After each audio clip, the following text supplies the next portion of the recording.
Pekabaran kita berjudul Pekabaran Tiga Malaikat dan Yesus. Alkitab berkata dalam Yesaya 44 ayat 24. Beginilah firman Tuhan penebusmu yang membentuk engkau sejak dari kandungan. Akulah Tuhan yang menjadikan segala sesuatu, yang seorang diri membentangkan langit, yang menghamparkan bumi. Siapakah yang mendampingi aku? Tuhan dalam huruf besar adalah penebus dan pencipta. Dia melakukannya seorang diri. Tapi dia bertanya, siapakah yang mendampingi aku? Tapi dalam buku Kejadian, hampir semua Alkitab menyatakan bahwa ada seseorang yang berbicara dan dia berbicara kepada yang lain, berkata, marilah kita menjadikan manusia menurut gambar dan rupa kita. Artinya, yang menciptakan tidak hanya satu, tapi lebih dari satu. Intinya, meskipun Tuhan dalam huruf besar berkata dia sendiri yang menjadikan segala sesuatu, namun dia delegasikan pekerjaan penciptaan tersebut. Itu sebabnya dia bertanya, siapakah yang mendampingi aku? Jadi pertanyaan tersebut punya makna ganda. Yang pertama adalah dia menekankan bahwa dia sendirilah yang menciptakan. Namun dalam melakukannya, dia punya cara yang istimewa. Nah, siapakah firman Allah? Yesus Kristus. Siapakah kekuatan Allah? Yesus juga. 1 Korintus 1 ayat 24. Tetapi untuk mereka yang dipanggil, baik orang Yahudi maupun orang bukan Yahudi, Kristus adalah kekuatan Allah dan hikmat Allah. Sebab Allah menjadikan segala sesuatu oleh firman-Nya yang adalah anaknya, yang juga adalah kekuatannya, yang adalah anaknya juga. Tidak heran, Amsal 30 ayat 4 berkata, siapakah yang naik ke sorga lalu turun? Siapakah yang telah mengumpulkan angin dalam genggamnya? Siapakah yang telah membungkus air dengan kain? Siapakah yang telah menetapkan segala ujung bumi? Siapa namanya dan siapa nama anaknya? Engkau tentu tahu. Jadi, tidak hanya sendiri, tapi ada dua makhluk yang menciptakan. Seorang yang punya anak dan anaknya. Itu sebabnya kalau kita kembali kepada pertanyaan tadi, siapakah yang bersama dengan aku? Ya. Siapakah yang mendampingi aku? Siapa dia? Anaknya. The word, my strength. Ya. Paulus juga katakan dalam Ibrani 1 ayat 2, maka pada zaman akhir ini ia telah berbicara kepada kita dengan perantaraan anaknya, yang telah ia tetapkan sebagai yang berhak menerima segala yang ada. Oleh dia, Allah telah menjadikan alam semesta. Jadi, inilah cara istimewa Tuhan dalam huruf besar tadi. Dia bilang bahwa saya yang menjadikan segala sesuatu. By myself, there is none with me, katanya dalam Alkitab yang lain. Tetapi cara dia melakukannya istimewa, sebab dia melakukannya melalui anaknya. Roh Nubuat berkata dalam The Spirit of Prophecy, volume 1, halaman 17, paragraf 2. Sang pencipta agung mengumpulkan penghuni sorgawi bahwa ia akan berada di hadapan semua malaikat, memberikan penghormatan khusus kepada anaknya. Sang anak duduk di atas tahta bersama Bapa, dan kumpulan malaikat kudus sorgawi berkumpul di sekitar mereka. Mereka ini siapa? Bapa dan anak. Bapa kemudian menyatakan bahwa ditahbiskan atau diurapi oleh dirinya sendiri, Kristus yaitu anaknya harus setara dengan dirinya sendiri. Inilah cara istimewa Bapa itu. Sehingga dimanapun kehadiran anaknya itu adalah kehadirannya sendiri, firman-Nya harus dipatuhi dengan kerelaan sebagaimana firman dari Bapa. Dia telah memakaikan anaknya dengan otoritas untuk memerintah penghuni sorgawi. Terutama anaknya yang bekerja dalam persatuan dengan dirinya sendiri dalam mengantisipasi penciptaan bumi dan setiap makhluk hidup yang seharusnya ada di bumi. Anaknya akan melaksanakan kehendak dan tujuannya, yaitu kehendak dan tujuan Bapanya, tetapi tidak akan melakukan apapun dari dirinya sendiri. Kehendak Bapa akan terpenuhi di dalam dirinya. Inilah sebabnya dalam Alkitab meskipun terkesan Bapa, yaitu Jehovah yang berbicara, tapi sebenarnya anak Allah lah yang berbicara. Terkesan Bapa bilang, akulah yang menciptakan segala sesuatu, tapi siapa yang mengerjakan? Anaknya. Sebab sang anak tidak melakukan apapun dari dirinya. Kehendak Bapanya dipenuhi dalam diri anaknya. Demikianlah penciptaan, demikianlah penebusan. Allah Bapa itulah penebus kita. Bagaimana caranya? Dia karuniakan anaknya. Anak Allah yang menciptakan segala sesuatu, namun tidak melakukan untuk dirinya. Semuanya adalah untuk Bapanya. Sebab anak Allah melakukan penciptaan dalam memenuhi kehendak Bapanya. Nah, tentang hal ini Roh Nubuat berkata dalam The Desire of Ages halaman 19 paragraf 2. Dengan datang untuk tinggal bersama kita, Yesus menyatakan Allah kepada manusia dan malaikat.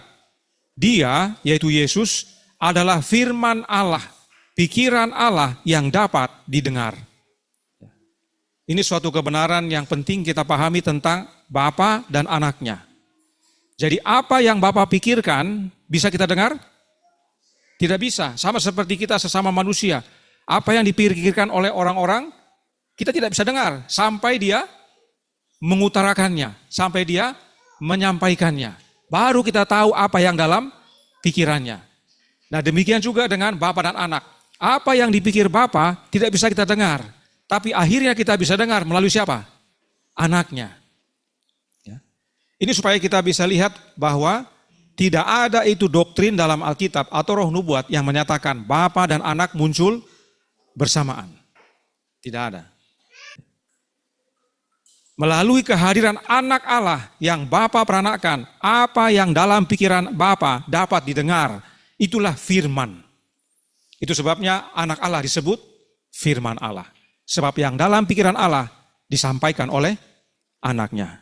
Nah, apa jaminan pikiran Allah itu disampaikan oleh Yesus persis sama dengan dalam pikirannya dia? Tadi kita lihat ada satu kebenaran bahwa Yesus dalam melakukannya bukan dari dirinya, tapi memenuhi semua kehendak Bapa dalam dirinya. Nah, kita lihat lagi penjelasan lain, bahwa apa yang Bapa pikirkan itu Yesus sampaikan tanpa ada perubahan. Di Desire of Ages halaman 208 paragraf 2 berkata, Yesus menolak tuduhan penghujatan. Wewenangku, otoritasku katanya, untuk melakukan pekerjaan yang kamu tuduhkan kepadaku adalah bahwa aku adalah anak Allah yang satu dengan dia dalam apa? Alamiah, kehendak, dan tujuan. Ya.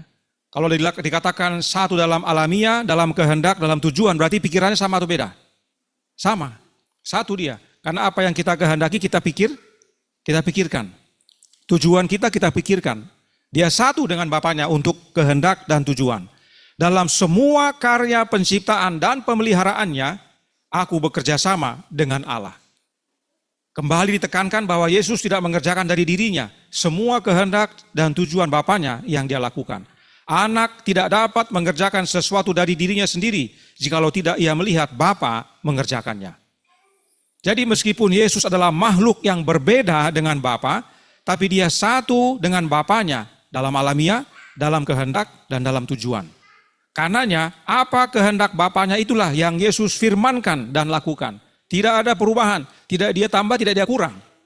Apa yang Bapa sampaikan, itulah yang dia sampaikan. Apa yang Bapa kerjakan dan ajar, itulah yang dia lakukan. Ya, Yesus belajar dari Bapanya. Kemudian Roh Nubuat juga berkata dalam The Great Controversy edisi 1888, halaman 493 paragraf 1. Kristus Sang Firman, satu-satunya yang dilahirkan Allah, adalah satu dengan Bapa yang kekal. Satu dalam alamiah, karakter, dan tujuan. Satu-satunya makhluk di seluruh alam semesta yang dapat masuk ke dalam semua dewan dan tujuan Allah. Melalui Kristus, Bapa bekerja dalam penciptaan semua makhluk sorgawi. Hanya Yesus satu-satunya makhluk ilahi yang dapat masuk dalam dewan Allah. Sebab hanya Yesus yang satu dalam alamiah dengan Bapanya. Satu dalam karakter, satu dalam tujuan, tadi satu dengan kehendak Bapanya. Karenanya, dalam dewan kealahan hanya ada dua makhluk, yaitu Bapa dan anaknya. Itu sebabnya melalui anaknya lah Bapa menciptakan segala sesuatu. Itu sebabnya Lucifer cemburu. Lucifer, oknum yang lain yang ingin masuk dalam dewan kealahan, ingin sama seperti Allah. Inilah dasar-dasar kebenaran tentang Allah yang menciptakan segala sesuatu, yaitu Allah Bapa. Dan dia bekerja dengan cara istimewa, yaitu melalui anaknya yang disebut firman. Apa pentingnya kita pahami ini dan untuk ingat akan kebenaran ini?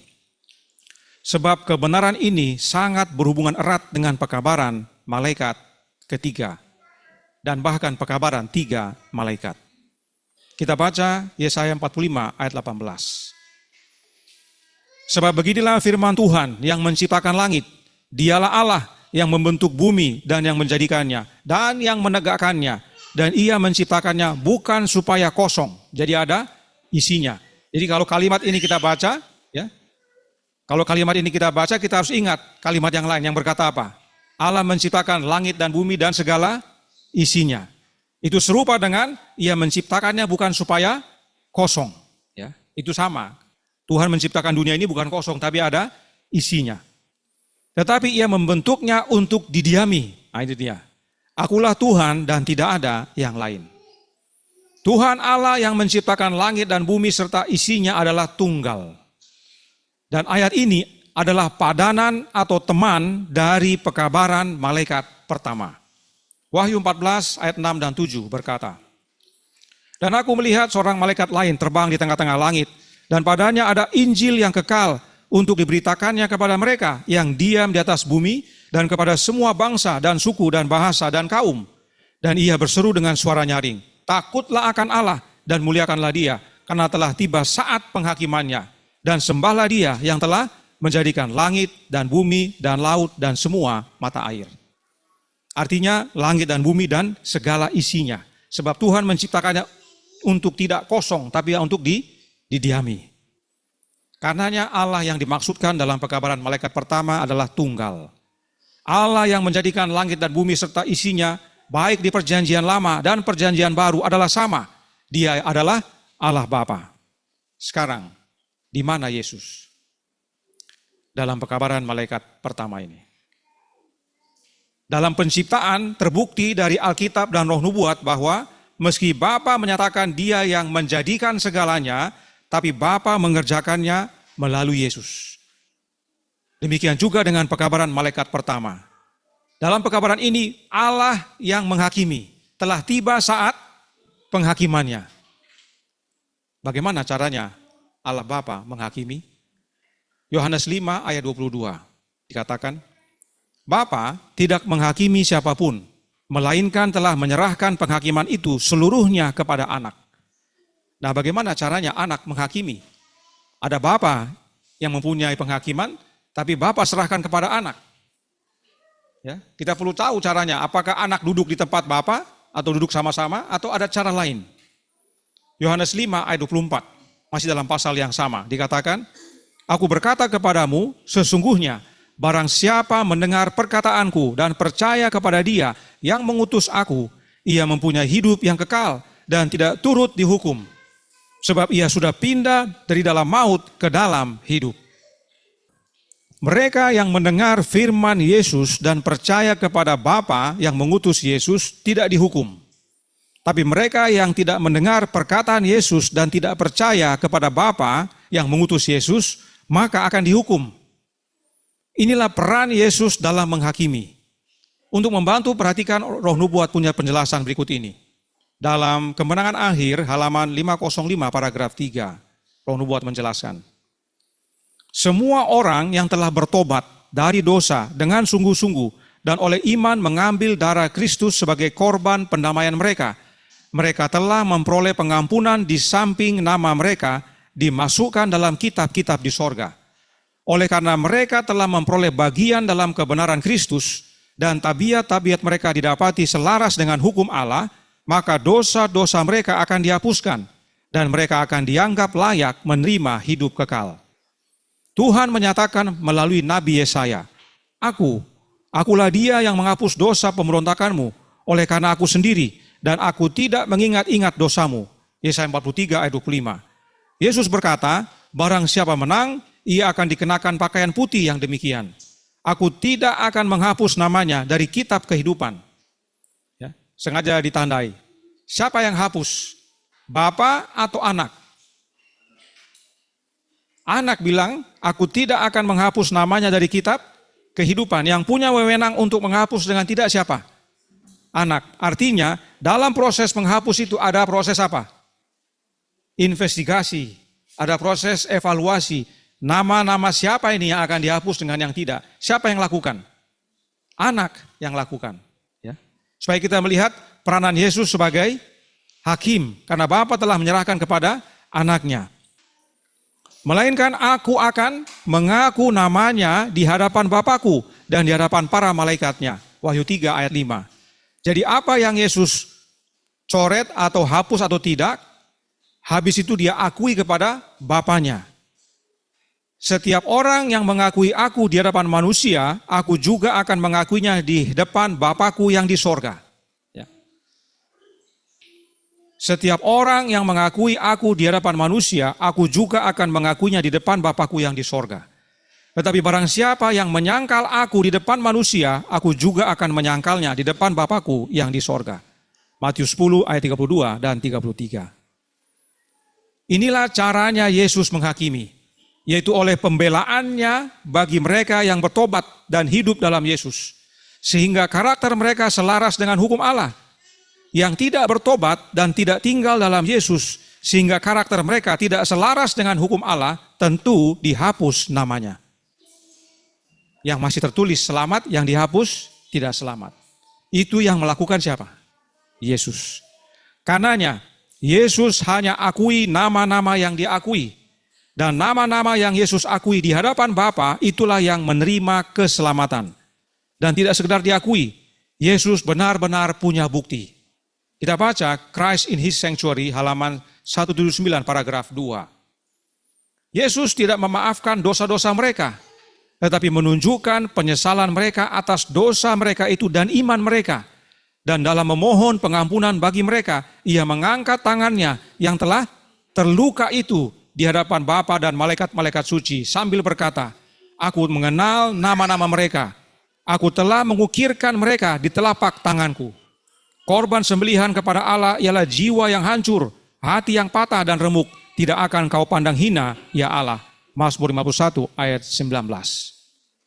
Yesus angkat tangannya yang terluka, artinya dia menyatakan jasa-jasanya kepada Bapa untuk memastikan keselamatan kita. Dan dia layak melakukan hal itu karena memang dia benar dan kudus. Jasa-jasa kita manusia tidak bisa diandalkan. Jasa Kristus yang gantikan jasa kita. Jubah kebenarannya menggantikan jubah kebenaran kita yang seperti kain kotor. Jadi, meski setan menuduh kita, tapi Yesus bela kita. Asal kita mau datang kepada Yesus dalam penyesalan akan dosa-dosa kita bertobat. Yesus bukan memaafkan dosa kita, tapi Yesus ampuni kita. Oleh karena itu kembali kita menghimbau agar kita biasakan dalam berdoa untuk mengatakan Yesus penebus manusia, bukan penebus dosa. Yang Yesus tebus bukan dosa. Yang Yesus tebus kita manusia dari dosa. Inilah pembelaan Yesus dan permohonannya. Dan apa yang Yesus sampaikan, Bapa dengar. Karenanya, siapa yang Yesus bela dan sebut namanya kepada Bapa menerima keselamatan. Inilah wujud penghakiman Yesus. Kalau mau digambarkan secara ringkas, di hadapan dia ada Bapa sebagai hakim. Dia sebagai pengantara kita, imam besar. Dia melakukan pemeriksaan, investigasi. Dia tahu mana yang perlu dihapus, mana yang tidak. Dia tahu yang datang minta ampun akan dosa-dosanya, mana yang tidak. Dia tahu mana yang bertobat. Setelah itu selesai, dia bilang, Bapak, nama-nama ini. Bapak bilang apa? Oke, approve. Bapak tidak periksa lagi. Bapak tidak cek-cek lagi. Itu sudah peranan anak. Bapak hanya kasih oke, persetujuan. Bisa lihat betapa penting peranan Yesus dalam pekabaran malaikat pertama. Yang wajib kita pahami dan kabarkan. Dan inilah berhubungan dengan pekabaran malaikat pertama tadi. Kita baca The Spirit of Prophecy volume 3 halaman 256 paragraf 2. Setelah merasakan kelemahan-kelemahan kita, kesedihan kita, dan godaan-godaan kita, Dia cukup layak untuk memohon bagi manusia dan menjadi perwakilan manusia. Ini dasarnya Yesus menjadi hakim kita. Bapa serahkan kepada anaknya. Yesus ketika berada di bumi adalah tipe manusia yang paling sempurna dan merupakan kebahagiaan dan penghiburan bagi umat Kristiani karena juru selamat yang sabar dan penuh kasih ini akan menjadi raja dan hakimnya. Karena Bapa tidak menghakimi siapapun, melainkan telah menyerahkan penghakiman itu seluruhnya kepada anak. Jadi karena Yesus telah menjadi manusia dan telah mengalami seluruh aspek kehidupan manusia, maka Yesus layak menjadi raja dan hakim kita. Itulah sebabnya penghakiman Allah Bapa serahkan kepada anaknya, yaitu oleh pembelaannya. Semua yang Yesus bela dan sampaikan kepada Bapa diterima oleh Bapanya. Kemudian, Christ in His Sanctuary, halaman 151 paragraf 1. Kedua nubuatan, Daniel 8:14, sampai lewat 2300 petang dan pagi. Lalu tempat kudus itu akan dipulihkan. Dan pesan malaikat pertama, takutlah akan Allah dan muliakanlah Dia, karena telah tiba saat penghakimannya, menunjuk pada pelayanan Kristus di tempat maha kudus, atau di bilik yang maha suci, pada penghakiman pemeriksaan. Dan bukan pada kedatangan Kristus untuk penebusan umatnya dan pemusnahan orang jahat. Jadi di akhir 2300 kita sudah belajar, itulah yang terjadi di bulan Oktober tahun 1844. Sejak itu sampai sekarang, proses penghakiman pemeriksaan berjalan. Itulah yang dimaksud telah tiba saat penghakiman Allah itu. Itu sebabnya kalau saudara ikuti cerita tentang William Miller, umat-umat saat itu percaya dan apa yang dikabarkan itu menggugah orang, membawa orang bertobat, tinggalkan bahkan pekerjaan, tinggalkan semuanya karena mau menyambut Yesus mau datang segera. Sebab telah tiba saat penghakimannya. Tapi sayangnya mereka salah. Kejadian. Ya. Tanggalnya tepat, kejadiannya salah. Kejadiannya adalah Yesus berpindah dari bilik suci ke bilik maha suci. Melaksanakan penghakiman yang dikabarkan itu. Ya. Penghakiman, pemeriksaan. Karenanya jelas bahwa peran Yesus sangat vital dalam pekabaran malaikat pertama.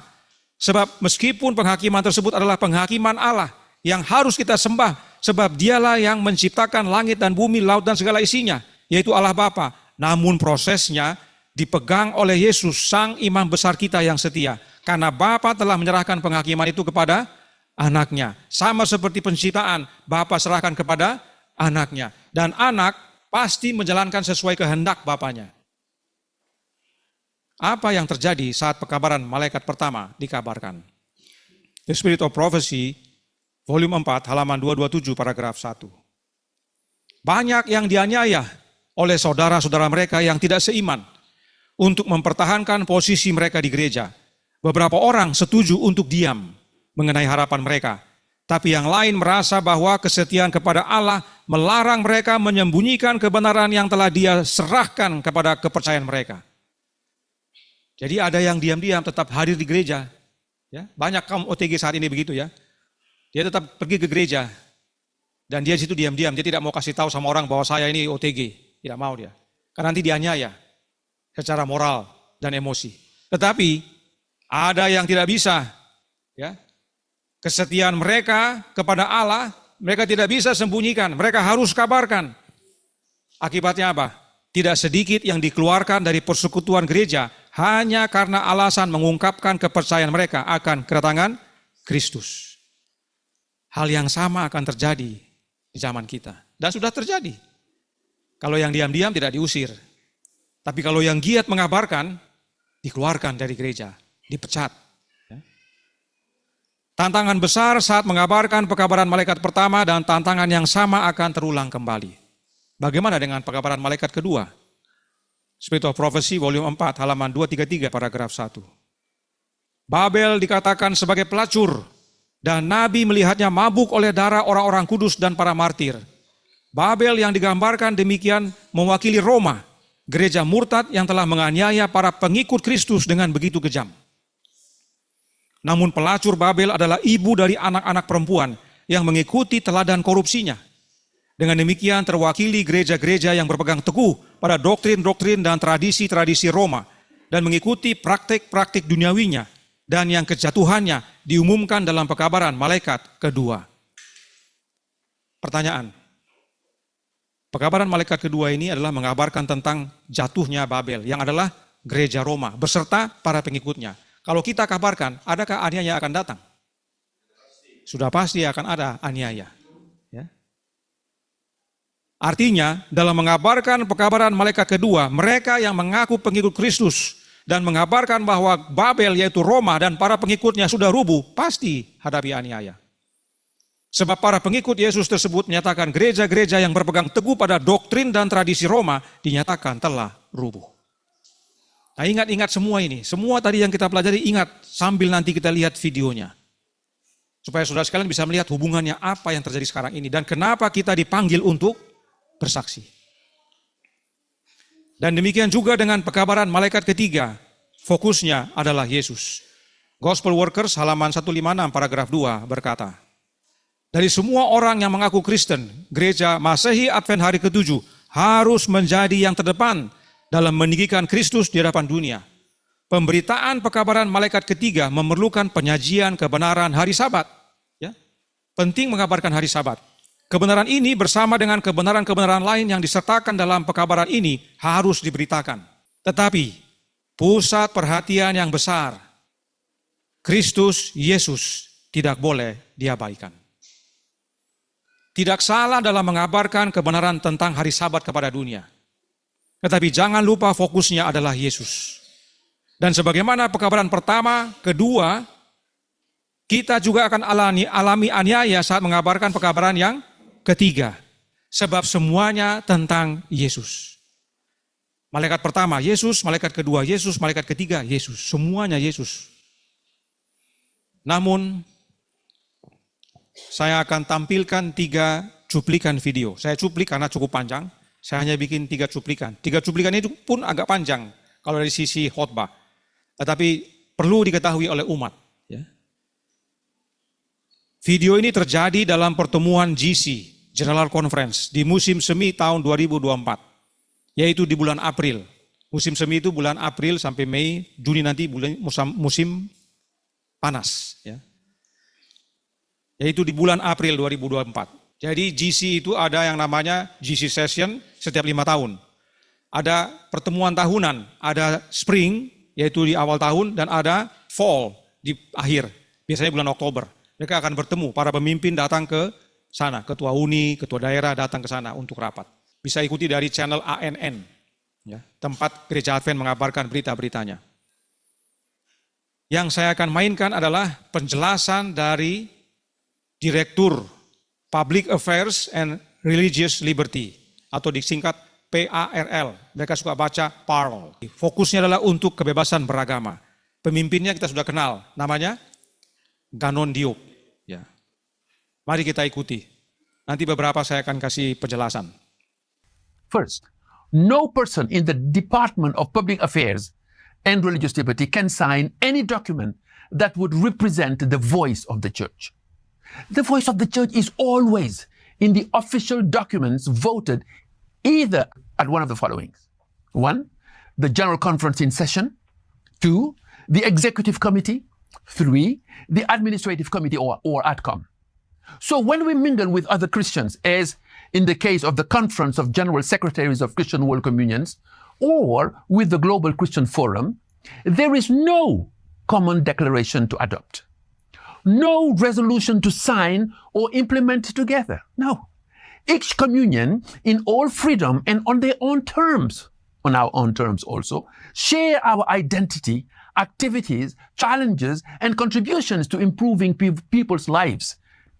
The Seventh-day Adventist Church cannot be placed under an umbrella of any ecumenical organization.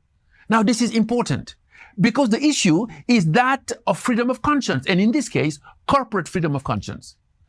We Seventh-day Adventist leaders who mingle with this group, the Conference of General Secretaries of Christian World Communions, since 1957, we share our remarkable portfolios of services so that they know that we are assets to society, blessings to our communities through concrete engagement in, for example, health, including health clinics, education, universities, colleges, high schools, primary school, kindergarten, etc., humanitarian, ADRA, and other humanitarian organizations in the church, human rights, and in particular, religious liberty, freedom of religion or belief. All this we do without compromising our identity and commitment to the gospel of Jesus Christ. Annual meeting, ya, rapat tahunan GC di bulan April yang lalu, di musim semi, dipromosikan tentang public affairs dengan religious liberty ini. Dibuat suatu presentasi khusus, kenapa? Karena gereja Advent, terutama umat-umatnya, merasa bahwa gereja Advent sudah menjadi bagian daripada gereja sedunia, okumene. Jadi mereka membuat tanggapan akan tuduhan itu. Dia punya penjelasan cukup panjang, sekitar 15 menit, tadi saya hanya cuplik sedikit. Dia menjelaskan bahwa tidak ada dokumen yang kami tanda tangani. Identitas kita sebagai Advent tidak dipertaruhkan. Kita malah hadir untuk menyampaikan semua perbuatan baik gereja Advent. Contohnya tadi, kesehatan, pendidikan, humanitarian seperti ADRA, ya, human rights dan sebagainya. Itu dia sampaikan semua. Itulah gereja Advent supaya orang tahu siapa gereja Advent. Kita perlu bergaul sama mereka, hadir dalam acara-acara itu. Dan mereka sudah hadir, yaitu gereja Advent sudah hadir dalam Conference of Secretary Gereja Sedunia ini sejak tahun 1957. Ya. Itu tadi yang dia jelaskan. Jadi dia mau kasih kepada kita suatu prinsip bahwa bergabung dalam gereja-gereja itu atau komunitas gereja Kristen sedunia ini tidak masalah. Kita tidak jadi anggota, tidak tanda tangan, tidak masalah. Kita jadikan itu tempat untuk mengabarkan siapa Advent itu. Ya. Suatu prinsip yang dari atas sampai ke bawah. Gereja Advent juga begitu. Di Timika, orang-orang Advent bilang apa? Oh, enggak apa-apa, kita hadir di KKR mereka, supaya mereka kita undang ke KKR kita. Itu prinsip yang dari atas, sudah begitu, ya konsepnya. Tapi perhatikan yang berikut ini yang dia sampaikan. Kenapa dia rasa itu penting dilakukan? Now the fruit of the Holy Spirit exclude violence against others. If we go after people's faith, it is irresponsible. Why? Because we put, in fact, Seventh-day Adventist lives in danger. And that would be reckless. We should be rather saving lives. We have to remember, we are a restorationist movement, not a sectarian, violent breed of believers, closet terrorists in fact. Jadi tujuannya beliau untuk menyampaikan pentingnya kita tergabung dalam wadah itu, kumpulan gereja Kristen sedunia, supaya kita jangan menjadi, apa tadi katanya? Kumpulan orang percaya yang ganas, suatu sekte atau suatu perkumpulan yang teroris tertutup. Sebab kita perginya apa? Menyerang iman orang lain. Dan kalau saudara ikuti penjelasan videonya, dia ceritakan beberapa negara akhirnya harus menahan para pemimpin gereja gara-gara pekabaran Advent yang sangat keras ini. Jadi kita dilihat seperti ganas menyerang agama yang lain, seperti teroris jadinya. Kenapa kita perlu tahu ini? Sebab dalam mengabarkan pekabaran malaikat pertama, kedua, ketiga, kita harus nyatakan dengan jelas dan terang dan benerang, apakah itu akan terkesan menyerang atau tidak? Akan terkesan menyerang. Kita akan dianggap seperti teroris. Menyerang akan iman orang lain. Sebab mereka berkumpul sendiri tidak saling serang. Mereka menyatakan Advent itu percaya begini, Advent itu buat begini, begini, itu saja. Tidak ada dalam perkumpulan itu dia menghimbau untuk orang bertobat menerima keyakinan Advent. Tidak ada, tidak mungkin. Kalau ada terjadi hal itu, sudah keluar dari grup itu sejak tahun 57. Tapi gereja Advent hadir dengan komprominya. We mentioned that we mingle with other Christians and other religious people precisely as witnesses because we have a good news and everlasting gospel to share in the context of the three angels' messages. And I would like to just show you very briefly few slides. One of the organizations that we have been attending as a church since 1957 is the Conference of General Secretaries of Christian World Communions. These are top leaders of other Christian denominations, secretary generals, and all the major Christian churches are actually represented there. I mean, those churches which are recognized as genuine Christian church. In fact, it is interesting to see there is a list of Christian churches. If I go back, Christian World Communion, and here you can see the Seventh-day Adventist Church is recognized. Yes, we are not seeking approvals from other people, but being recognized as a genuine Christian church is important. There is no shame in being recognized of a Christian church, and that doesn't mean trying to please other people, but our credibility is at stake. In fact, on this list, you can see there are, the Anglicans, Baptists, Christian Holiness Association, and here you have the General Conference of Seventh-day Adventists, recognized as an official church. But interestingly, if you were to look at this same organization, also identified other communions that call themselves Christians, but are not recognized as such by the official Christian organizations. And if you can look here, you have worldwide communions, and they are called with heterodox Christologies. And they are Church of Christ, the Scientology, the Church of Jesus Christ of Latter-day Saints, etc., even the Jehovah's Witnesses. But you can see here the work that some Adventists have initiated since 1957 was to make sure that we are not part of this list, that we are recognized as a genuine Christian church. After, John Graz also introduced me to this group, and they elected me as the secretary. I organized a yearly meeting where I meet all genuinely recognized Christian communions. So you can see here, Bird Beach at the time. So what we are talking about is 130 years of advocacy for religious freedom and witness for the truth. Now, I would like to finish here just to say, Ellen White was very clear when it comes to what is the mandate of the Seventh-day Adventist Church. I mentioned in the video that we are a restorationist movement. And what we do is part of a restorationist mission. As a matter of fact, she says the banner of truth and religious liberty held aloft by the founders of the Gospel Church and by God's witnesses during the centuries that have passed since then has, in this last conflict, has been committed to our hands of all professing Christians. I quote her literally. Seventh-day Adventists should be foremost in uplifting Jesus Christ. The preaching of the Sabbath is necessary and other truths related to it. But the great center of attraction should not be left out. And the great center of attraction is Jesus Christ. In other words, we should be champions in uplifting Jesus Christ. Next week, I will be in Accra, Ghana. The Global Christian Forum is going to meet. As a matter of fact, they had asked me, a Seventh-day Adventist, to exegete John 17 and explain these texts, of course, in the context of Christian unity. So a Seventh-day Adventist is presenting before other Christians the supremacy of Jesus Christ. See, so this is a miracle from God.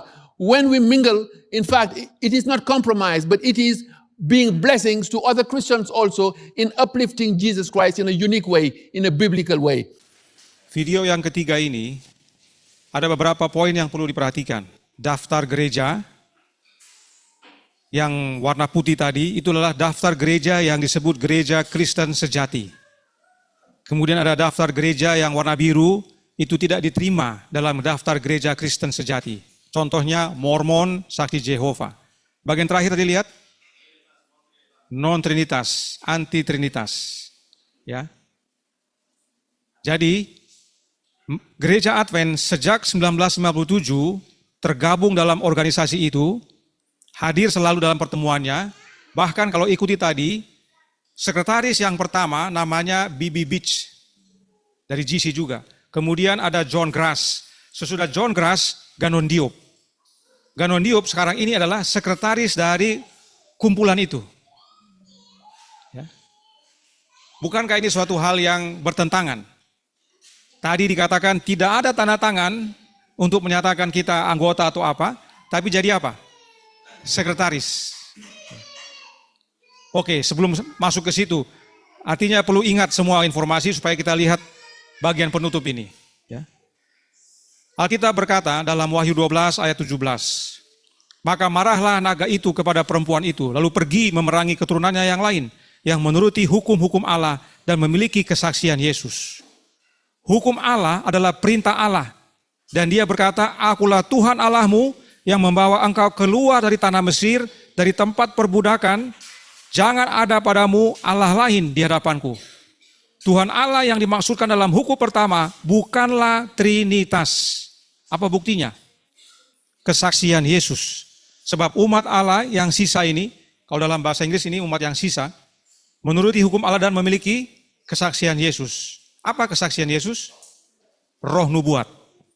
Nah sekarang kita buktikan dari roh nubuat bahwa hukum pertama itu bukan Trinitas. Kita buka Patriarchs and Prophets halaman 305 paragraf 1. Saya gunakan versi bahasa Inggrisnya diterjemahkan daripada yang dari IPH. Di IPH tidak menuliskan sesuai dengan bahasa Inggrisnya. Contoh, dalam bahasa Inggris Nyonya White tulis Jehovah. Terjemahan IPH menuliskan Tuhan. Ya. Orang tidak kenal jadinya siapa Tuhan yang dimaksud. Nyonya White dengan jelas menuliskan Jehovah. Ya, Jehovah revealed himself.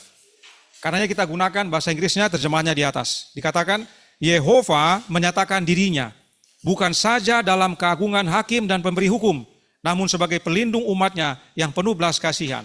Yehova berkata, akulah Tuhan Allahmu yang membawa engkau keluar dari tanah Mesir, dari tempat perbudakan. Siapa Yehova? Allah Bapa. The Spirit of Prophecy, volume 2, halaman 170, paragraf 2. Bukankah langit telah terbuka dan terang dari tahta Allah mengelilingi dia dengan kemuliaan? Ini peristiwa Yesus dibaptiskan. Sementara suara Yehova menyatakan, inilah anakku yang kukasihi, kepadanya lah aku berkenan. Kesaksian Yesus atau tulisan roh nubuat jelas menyatakan siapa Allah dalam hukum pertama. Yaitu siapa? Yehova. Siapa dia? Allah Bapa. Hukum pertama bukan Trinitas. Jadi, setan akan memerangi umat yang sisa yang menuruti perintah hukum Allah Bapa. Lalu siapa Yesus? Ibrani 1 ayat 5. Karena kepada siapakah di antara malaikat-malaikat itu pernah ia katakan, anakku engkau telah kuperanakan pada hari ini. Dan aku akan menjadi bapanya dan ia akan menjadi anakku. Ayat ini Paulus kutip dari Mazmur 2 ayat 7. Dan dia tekankan lagi dalam Ibrani 5 ayat 5. Demikian pula Kristus tidak memuliakan dirinya sendiri dengan menjadi imam besar, tetapi dimuliakan oleh dia, yaitu Bapa yang berfirman kepadanya, anakku engkau telah kuperanakan pada hari ini. Karenanya roh nubuat berkata dalam Science of the Times tanggal 30 Mei tahun 1895. Persembahan lengkap telah dibuat karena begitu besar kasih Allah akan dunia ini sehingga ia mengaruniakan anak tunggal yang diperanakannya. Bukan anak melalui penciptaan sebagaimana para malaikat. Bukan anak melalui adopsi sebagaimana orang berdosa yang diampuni. Tetapi anak yang diperanakan dalam gambar wujud pribadi Allah. Satu-satunya cara untuk Yesus disebut anak tunggal Allah hanya melalui kelahiran. Kalau penciptaan banyak, adopsi banyak, satu-satunya anak tunggal adalah melalui kelahiran. Hanya satu yang Bapa peranakan, yaitu anaknya yang disebut Yesus Kristus. Sang naga marah kepada umat yang sisa, yang menurut kepada Allah Bapa dan kepada anak yang Bapa peranakan. Sebab inilah inti dari pekabaran 3 malaikat. Penghakiman itu penghakiman Allah Bapa yang telah diserahkan kepada siapa? Anaknya. Anak yang Bapa peranakan. Ini yang harus kita kabarkan. Dan kalau kita kabarkan, saya yakin Gereja Advent tidak bisa hadir dalam pertemuan itu. Tidak bisa menjadi anggota setiap tahun atau jadi sekretaris dari perkumpulan itu. Kalau kita kabarkan pekabaran 3 malaikat dengan benar. Tetapi, ini daftar yang tadi. Gereja Advent tergabung dalam yang mereka sebut, apa tadi? Conference of General Secretary of Christian World Communion sejak 1957. Dan karena tergabung di sini, Gereja Advent diakui sebagai gereja Kristen sejati. Bersama Kristen-Kristen lainnya atau gereja-gereja lainnya. Dan salah satunya gereja Roma Katolik. Jadi Gereja Advent bilang apa tadi? Ini penting buat kredibilitas kita. Kita penting diakui menjadi Kristen sejati.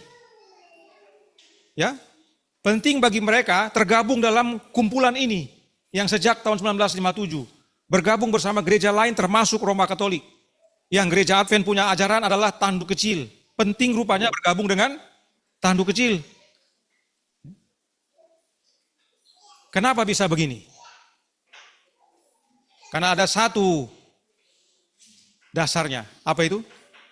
Trinitas. Mereka bisa begini karena Trinitas. Dan meskipun gereja Advent mengaku tidak termasuk dalam payung okumene manapun, tapi gereja Advent adalah sekretaris dari organisasi ini yang mengelola pertemuan setiap tahunnya, gereja Advent. Katanya tidak tanda tangan, bukan anggota okumene, tapi sekretaris. Itu diakui. Makanya saudaraku dalam Tuhan, itu adalah permainan silat lidah. Mohon maaf. Para pemimpin gereja Advent bermain silat lidah. Kalau memang tidak tanda tangan, kalau memang tidak bagian dari okumene, jangan mau jadi sekretaris, jangan mau hadir setiap tahun. Harus berani tampil beda, mengabarkan pekabaran 3 malaikat yang sebenarnya. Bahwa penghakiman Allah Bapa telah tiba dan Bapa telah serahkan penghakiman kepada anak yang Bapa peranakan. Yang menjadi imam besar di hadapan Bapa.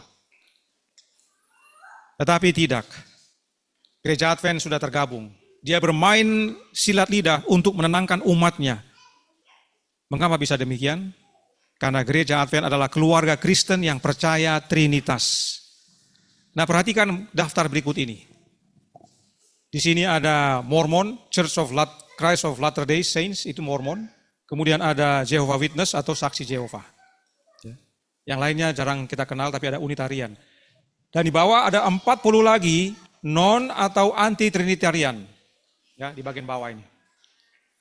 Ini semua disebut heterodox Christologis. Tahu arti heterodox?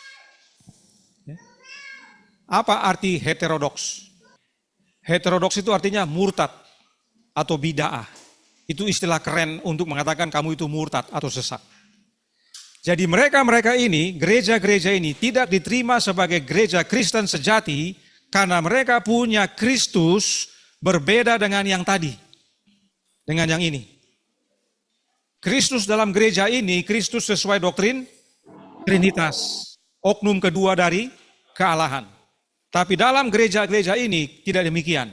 Contohnya, Saksi Jehovah percaya Yesus adalah makhluk ciptaan. Kita tidak percaya akan hal itu. Tapi beda Kristennya. Apa namanya? Kristusnya berbeda. Apalagi ya anti-trinitas. Terutama orang-orang seperti kita ini yang tidak percaya Yesus muncul bersamaan, tapi percaya Yesus dilahirkan dari Bapa. Itu berbeda dengan yang tadi.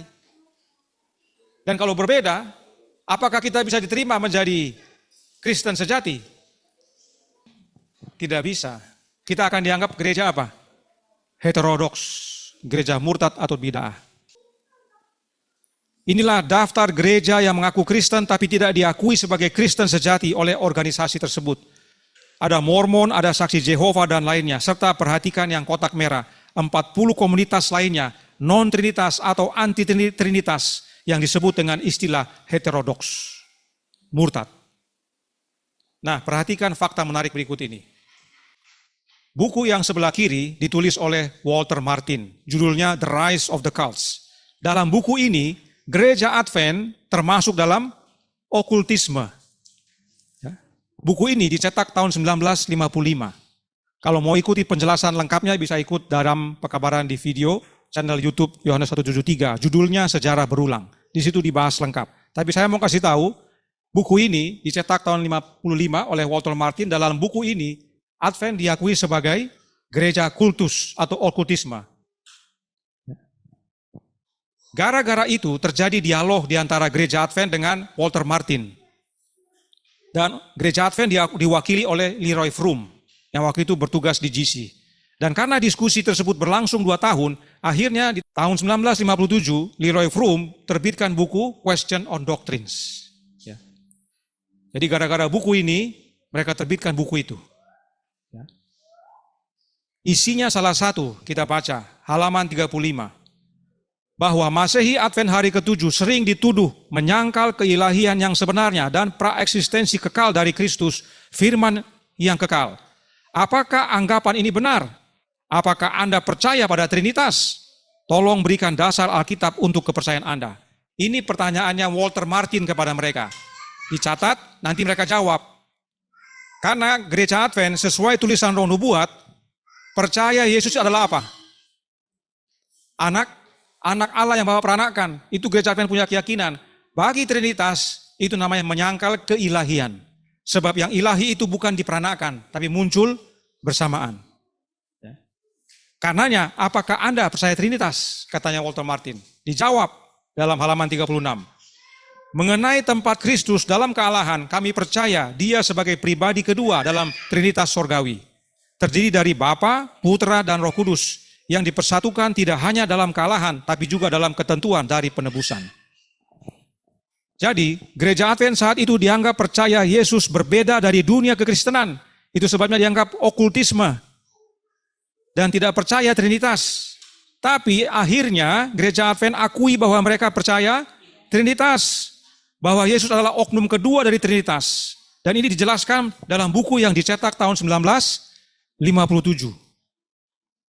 Kapan gereja Advent mulai ikut kelompok tadi? Tahun 1957. Bisa lihat bagaimana cuplikan-cuplikan sejarah gereja Advent mulai terkuak oleh karena omongan-omongan mereka di GC Session. Artinya, gereja Advent harus mau terima Trinitas dan harus mau ikut hadir dalam organisasi komunitas gereja Kristen sedunia agar diakui sebagai Kristen sejati. Jika tidak mau, maka gereja Advent akan masuk dalam daftar gereja murtad atau heterodoks tadi.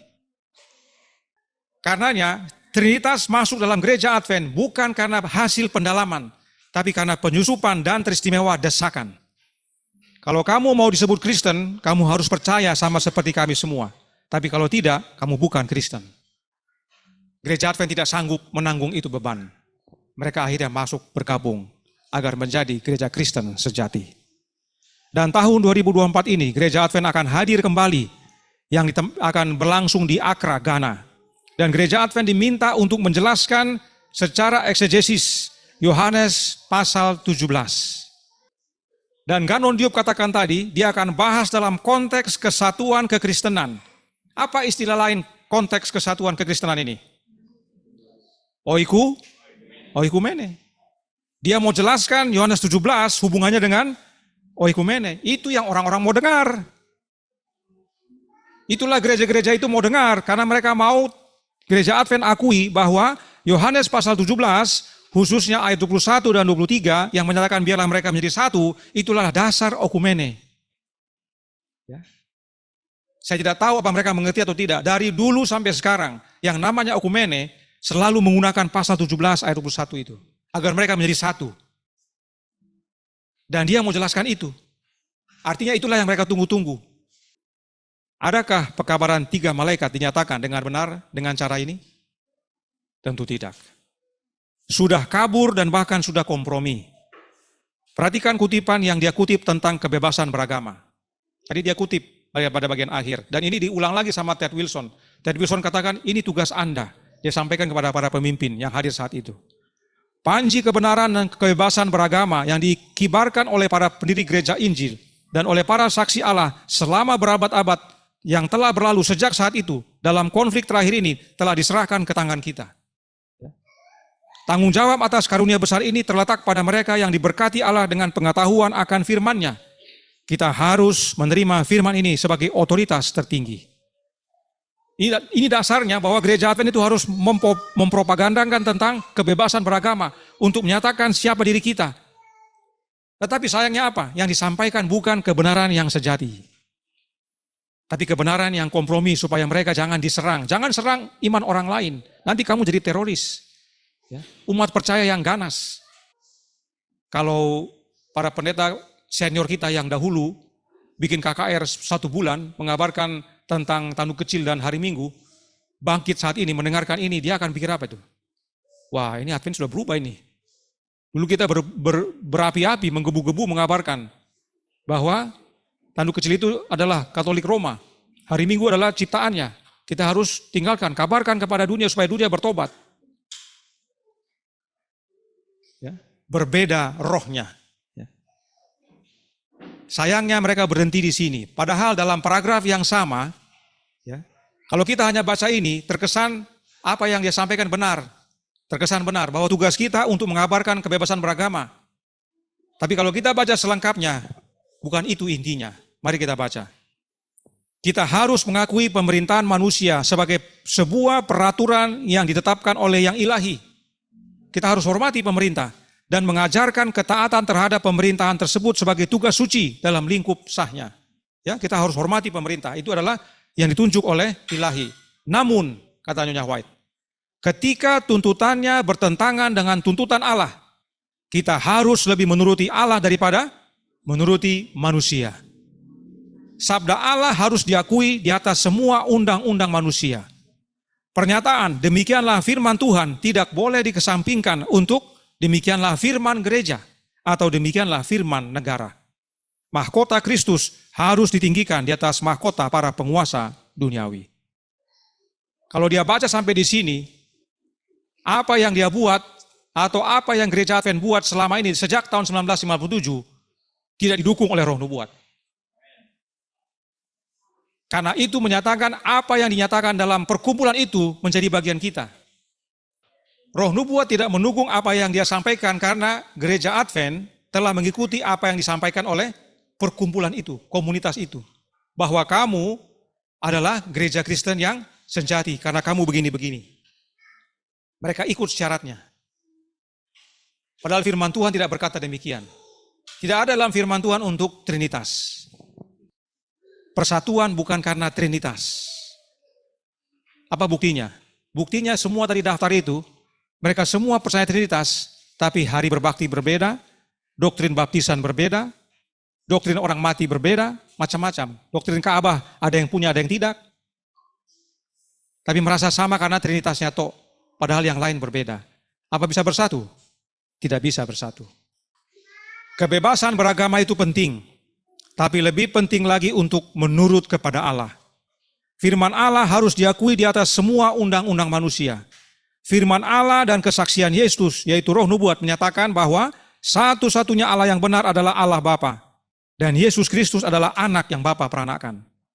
Tetapi firman gereja berkata, Allah itu Trinitas, dan Yesus bukan anak yang lahir dari Bapa. Dan inilah yang gereja Advent mau kabarkan kepada seluruh kekristenan. Ada manfaatnya? Tidak ada. Sebab Yesus yang gereja Advent imani dengan yang dipercayai oleh denominasi yang lain sama.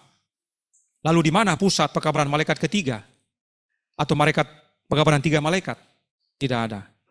Meskipun dia bilang pusatnya Yesus, tapi mereka tidak gunakan Yesus sebagai pusat. Itu hanya permainan silat lidah. Nanti yang mereka kabarkan apa? Kalau tidak hari Sabat, kesehatan.